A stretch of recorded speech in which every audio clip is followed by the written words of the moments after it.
안녕하세요. 워싱턴 윤주네의 윤주입니다. 주말에 머리를 자르려고 예약을 해놨다가 다른 일이 생겨서 취소를 했어요. 저에게 미용실은 정말 큰맘 먹고 가는 것이라 큰맘 먹고 예약한 건데 이렇게 되면 또 언제 갈 수 있을런지 모르겠네요. 머리하러 얼마나 자주 가세요? 저는요, 미용실 가는 걸 너무 싫어해요. 머리를 이쁘게 하는 건 좋죠. 그런데 미용실에 앉아 있는 게 곤욕이에요. 일단 미용실에 앉아 있는 시간이 아깝게 생각이 되어서 시간이 오래 걸리는 염색이나 파마는 거의 생각도 못해요. 그냥 후딱 10분 만에 해치울 수 있는 헤어커트만, 그것도 미루다가 1년에 한두 번 하는 것 같아요. 저 같은 사람만 있으면 미용실이 망하겠죠. 근데 미용실에 가기 불편한 또 다른 이유가 있어요. 낯가림이 심한 제가 모르는 아줌마들과의 수다가 불편해서이기도 합니다. 제가 안 그럴 것 같아도 은근 낯을 많이 가리거든요. 예약을 해도 예약 시간에 바로 머리를 딱 시작할 수 있는 건 아니잖아요. 때론 10분, 길게는 30분을 기다려야 할 때도 있는데 그때 그 뻘쭘한 기다림 속에서 그냥 핸드폰이라도 들여다보고 있으면 꼭 말을 시키는 오지랖 넓은 아줌마들이 한 명씩 있어요. 그런 아줌마들은 머리에 뒤집어 쓰고 있는 아줌마 중 꼭 한 분씩 계시는데 미용실에 입장하는 손님 하나하나 들어오는 즉시 머리부터 발끝까지 스캔을 합니다. 그리고는 뚫어져라 그 사람을 응시해요. 민망할 정도로요. 미용사 언니가 뒤쪽에서 다른 손님 머리라도 감겨주시러 들어가 계시면 언니 저기서 손님 머리 감고 계세요 라고 친절히 알려주기까지 하면서 머리 자르시게요? 예약하셨어요? 이렇게 미용사 언니를 대신해서 오지랖을 떠는 아줌마들. 그러다 새로 입장한 손님이 다른 아줌마들과 비슷한 과면 대화의 장이 펼쳐지는 것이고 저같이 낯가리는 손님이라면 오지랖 아줌마는 수다 떨 다른 상대를 물색하죠. 요즘 한국은 과거에 비하면 미용실 분위기가 조금은 아니면 많이 달라졌겠죠? 더 삭막하게요. 한 동네에서도 얼굴도 모르고 산다고 하더라고요. 하지만 미국의 한인분들은 아직 옛날에 한국 정서에 머물러 있는 분들이 많아요. 미국의 한국 미용실에선 여전히 미용실 대화회장 모습을 볼 수가 있거든요. 25년 전에 제가 캘리포니아로 시집간 지 얼마 안 됐을 때 친구도 없고 외로워서 처음으로 미용실에서 대화회장에 참여도 해봤는데 역시나 모르는 사람들과의 수다는 저에게 불편할 뿐이었어요. 전 그 스몰 토크가 그렇게 안 되는지 모르겠어요. 힘들어요. 미용실도 보면요. 그 단어가 참 많죠? 미장원, 미용실, 머리방, 미용소, 미용원. 저는 머리방이라는 이름이 예쁘고 괜찮은 것 같아요. 그런데 요새는 무슨 땡땡 헤어, 요 헤어가 압도적으로 많죠. 시대가 변하면서 쓰는 단어도 변한다더니 요새는 길 가다 미용실이라는 단어만 봐도 반가운 상황이 되더라고요. 야, 너 머리 어디서 깎았는데? 미장원에서 깎았어. 왜? 자식, 사내 새끼가 창피하게 미장원에 어떻게 가? 참으로 호랑이 담배 피던 시절 같은 얘기죠? 저희 남동생이 5살 때 엄마가 남동생을 미용실에 데려가서 뽀글이 파마를 시켰어요. 그때도 남자는 이발소에만 가야 한다고 생각하던 때인데 어린 저는 이발소에선 파마를 안 시켜주는구나. 왜냐면 파마는 여자 거니까 라고 생각했었던 기억이 납니다. 당시만 해도 남자가 미용실을 찾는 건 좀 창피하기도 했고 괜히 쑥스러운 듯 쭈뼛거리게 만드는, 왜냐면 여자들 가는 미용실에 간다는 비아냥거림이 따랐기 때문이죠. 그처럼 예전에는 미장원이 순전히 여성들의 긴 머리 정도를 다듬거나 파마 등을 하는 곳으로만 인식되었으니 당연히 여성들만의 전용 공간이었죠. 그런데 남자들이 미장원을 찾기 시작한 까닭, 무엇일까요? 우리 여자 미용사들이 머리를 더 예쁘게 잘 잘라서? 아니면 여자 미용사들이 한결 부드러우니까? 이유는 많겠지만 아무튼 그런저런 이유로 남자들이 미장원을 찾기 시작했죠. 엄마, 미용사가 남자야. 초등학생 때 엄마와 미용실을 갔는데 미용사분이 남자신 거예요. 이발소에서나 보던 아저씨를 미용실에서 보다니, 그땐 무척이나 신기했었어요.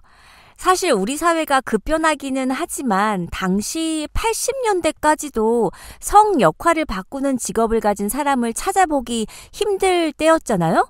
오죽했으면 여자가 운전하는 택시나 버스를 타게 되면 마냥 신기하게 생각했던 기억도 있고요. 더구나 남자 간호사, 남자 미용사를 본다는 것만으로도 충분한 가십거리요 화제가 되었던 걸로 기억이 납니다. 요즘은 어느 미용실에 가든 손놀림이 현란한 남자 미용사분들을 쉽게 만날 수 있어요. 심지어 멋져 보여요. 저는 캘리포니아에 살 때 박준 미용실이라는 곳에 자주 갔었거든요. 그러다 나중에 한 잡지에서 본 인터뷰에 박준 씨는 70년대에 머리를 하기 시작했는데 초기엔 남자한테는 머리 안 맡긴다고 하시는 분들도 많았대요. 그리고 또 어느 손님은 담배 냄새 난다는 소리를 해서 그 후로 바로 담배를 끊으셨다고도 하더라고요. 박준 씨가 최초라는 수식어도 여러 개 가지고 계시는데 길거리에서 명함을 돌리는 것도 박준 씨가 최초였다고 하고요. 남자 미용사로 세계 대회에 나간 것도 최초. 또 사람을 거꾸로 매달아 커트를 하는 것이나 남성 전용 미용실과 어린이 미용실을 오픈한 것도 최초시라고 하네요. 캘리포니아는 미용실도 정말 많아요. 한국분이 운영하는 미용실이요. 선택의 폭이 넓은데 여기 이곳 메릴랜드는 그렇지가 않아요. 캘리포니아에서 결혼 생활을 할 땐 1년에 2번 정도는 식구들을 만나러 이곳 메릴랜드에 왔었는데요. 한 번은 메릴랜드를 오는 당일에 미용실을 갔어요. 시간이 없어서 계속 머리를 못하고 미루다가 식구들을 만나는데 예쁘게 하고 가야 하잖아요. 그래서 공항에 가기 4시간 전쯤 급하게 가까운 미용실에 예약 없이 들어갔어요. 저 지금 머리 자를 수 있을까요? 제가 비행기를 타야 해서요. 언니야, 네가 양보해라. 의자에 앉아 대기하던 분이 한창 머리를 하고 있는 손님에게 말하는 거예요. 제가 간절한 눈빛으로 한창 머리를 하고 있는 분을 바라보자 머리하는 손님이 순서를 양보하겠다고 하십니다. 미용실 원장님도 그래주면 나야 고맙지 라고 한 말씀 거들어 주시더라고요. 잠시 기다리는 사이 다른 대기하던 분이 미용실 원장님의 옷을 쳐다보며 언니, 그 옷 이쁘네 라고 칭찬하자 딸이 옷 사준다고 해서 따라갔었는데 정말 예쁘고 마음에 쏙 드는 옷이 보이더라. 그런데 문제는 내 배가 베들레헴이라 입을 수가 없어서 포기했지. 그래서 이것저것 돌아보다 할 수 없이 벙퍼짐한 옷을 선택한 게 이거야. 그러자 또 다른 손님이 음식을 먹거나 안 먹거나 살이 찌는 건 똑같고 하여간 이놈의 뱃살이 문제라니까. 저는 속으로 생각했죠. 우리 여자들은 너나 없이 살이 찌는 게 고민이고 뱃살부터 시작한다는 하소연들은 늘상 하는구나 하고요. 살 얘기에 눈이 번쩍 뜨였는지 끝에서 머리에 파마를 말고 있는 아줌마가 나는 살이 찌고 싶어서 요즘 막걸리까지 먹는데도 잘 안 되네요. 어떻게 하면 살이 찌나요? 젊을 땐 살 안 찌는 게 자랑이었는데 나이 드니까 힘이 없어요. 원장님이 웃으면서 내 살 좀 가져가요. 공짜로 줄 테니까. 언니야, 뱃살 빼는데 공짜가 뭐고? 내라면 돈 100만 원 보태서라도 주겠네. 그러는 사이에 머리하던 손님분이 내려오며 저와 자리 교체를 하고 머리를 자르는 동안에도 미용실 안에 5분의 수다가 끊임없이 들려옵니다. 미용실 원장님의 살 빼기 운동 얘기로 다시 대화의 장이 열리고 결국 운동밖에 없어. 살 빼기 운동이라고 하니까 나머지 분들이 궁금증 연발하시면서 무슨 운동인데? 코어 운동이라고 하는데 하루 2시간씩 몸의 중심을 집중적으로 단련하는 근육 운동이야. 에어로빅과 같은 거 아무리 해도 소용없고 이걸 해야 살이 빠진단다. 나는 지난주부터 춤추러 다니고 있잖아. 아우, 재미는 있는데 따라가질 못해서 아주 그냥 신경질이 나. 전에 춤 운동을 하던 곳에서는 충분히 따라하고도 남았는데 여기는 젊은 사람들이 많아서 그런지 차원이 좀 높고 어렵더라고. 나이가 더 들어도 계속 춤은 추고 싶은데 춤을 추니까 사는 것 같고 얼마나 좋은지 몰라. 이렇게 재미있고 좋은 춤을 좀 더 젊었을 때 왜 안 했지? 하는 생각을 요즘 한다니까. 그 사이 저의 머리는 예쁘게 다듬어져 끝이 났지만 미용실의 수다는 계속 되었어요. 여자 셋이 모이면 접시를 깬다라는 말이 갑자기 떠오르는 순간이었죠. 뱃살부터 시작한 수다는 다이어트, 춤 얘기, 그리고 시댁으로 넘어가고 종착지는 남편의 욕으로 시시콜콜한 얘기부터 가끔은 진지한 얘기까지. 듣는 건 참 재미있었어요. 시간이 후딱 갔죠? 미용실의 유래에 대해서 잠깐 알려드려 볼까요? 지금은 헤어샵이라고 부르는 미용실은 언제부터 있었을까요? 한국에 미용실이 생긴 건 1900년대 초반부터로 추정이 된다고 하는데요. 한국 여성이 댕기를 풀고 머리를 자르거나 파마를 하기 시작한 것은 머리에 뒤집어 쓰고 다니던 쓰개치마를 벗고 나서부터예요. 1910년 고종 황제가 여성의 쓰개치마 착용을 폐지시키면서 이화 학당을 중심으로 한 신여성들이 머리 모양의 변화를 주기 시작했고, 그러면서 당연히 머리를 할 수 있는 미용실이 필요했겠죠. 1900년대 초반에는 일본인이나 러시아인이 운영한 미용실이 있었다고 전해집니다. 한국인이 처음 문을 연 미용실은 1933년 한국인 1호 미용사로 기록되는 오엽주 여사가 종로 사거리에 있었던 화신백화점에 만든 화신미용부예요. 당시 충무로에 일본인이 경영하는 미용실이 6곳 정도 있었다지만 한국인의 미용실은 단 하나였어서 아주 장안의 화제가 됐었다고 하네요. 1930년대에는 댕기머리를 자르고 단발머리가 유행했어요. 검고 긴 머리를 자르는 것에 대해 당시는 망측한 일이라며 반대도 많았다고 하는데요. 당시엔 평생 머리를 안 감는 사람도 있었고, 긴 머리를 손질하려면 머리 빗고 치장하는데 많은 노비들이 필요했기 때문에 점차 변해간 거죠. 30년대 후반에는 웨이브를 넣는 파마가 인기였는데 지금처럼 약품으로 하는 파마가 아니고 세팅을 해서 웨이브를 넣는 손질 정도였어요.